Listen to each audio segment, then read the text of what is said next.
بسم اللہ الرحمن الرحیم۔ السلام علیکہ یا صاحب العصر والزمان۔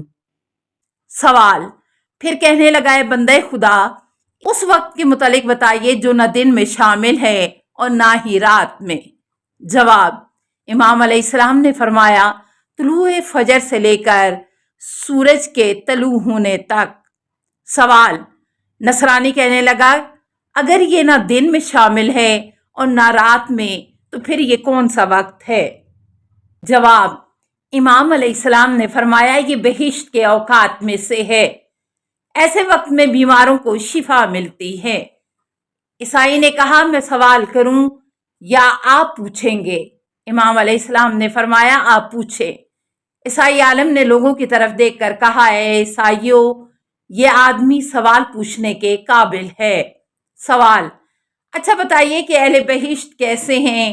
کہ غذا کھاتے ہیں لیکن رفع حاجت کی ضرورت محسوس نہیں کرتے، دنیا سے اس کی مثال دیں۔ جواب، امام علیہ السلام نے فرمایا اس کی مثال ماں کے پیٹ میں وہ بچہ ہے جو ماں کے پیٹ میں زندہ ہے اور ماں کے ذریعے غذا کھاتا ہے مگر رفع حاجت نہیں کرتا۔ سوال، عیسائی عالم نے کہا کہ آپ علیہ السلام نے تو کہا تھا کہ میں عالم نہیں ہوں۔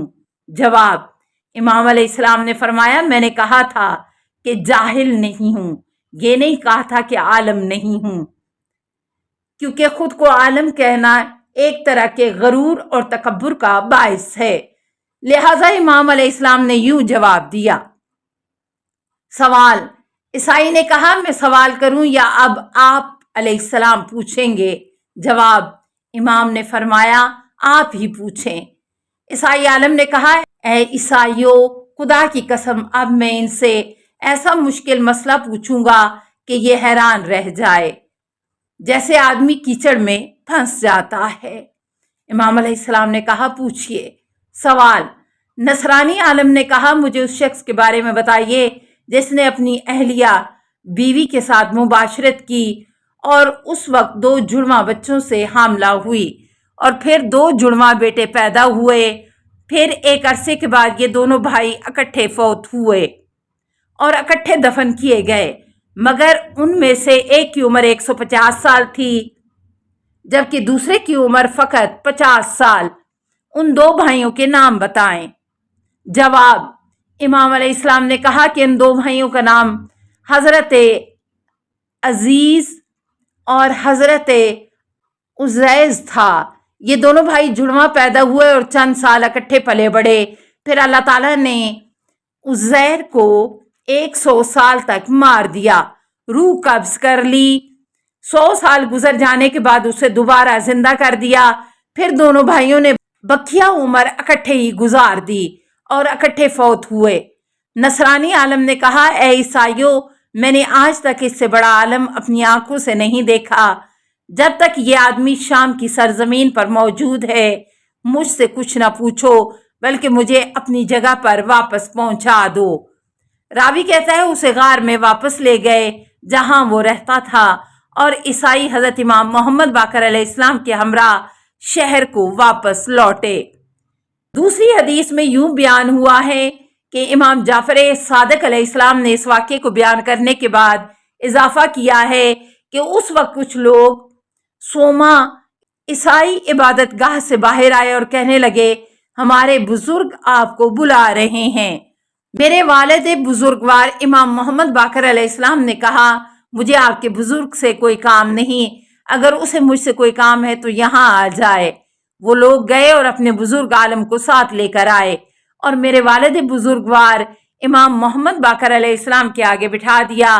اس نے میرے والد سے پوچھا آپ کا کیا نام ہے؟ امام علیہ السلام نے فرمایا میرا نام محمد ہے۔ بوڑھے عالم نے کہا کیا آپ محمد اللہ کے نبی ہیں؟ امام علیہ السلام نے فرمایا نہیں، میں ان کی بیٹی کا فرزند ہوں۔ عیسائی عالم نے پوچھا آپ کی والدہ کا کیا نام ہے؟ امام علیہ السلام نے فرمایا میری ماں کا نام فاطمہ زہرا سلام اللہ علیہا ہے۔ عیسائی عالم نے پوچھا آپ علیہ السلام کے باپ کا کیا نام ہے؟ امام علیہ السلام نے فرمایا میرے باپ کا نام علی ہے۔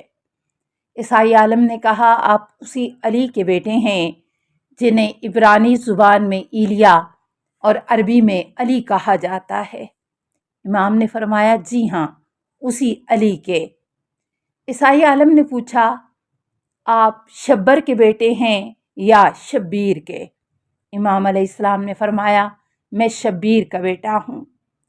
بوڑھے عیسائی عالم نے کہا میں گواہی دیتا ہوں کہ اللہ کے سوا کوئی عبادت کے لائق نہیں، وہ لا شریک ہے، اور بے شک تمہارے نانا حضرت محمد صلی اللہ علیہ وآلہ وسلم اللہ کے رسول ہیں۔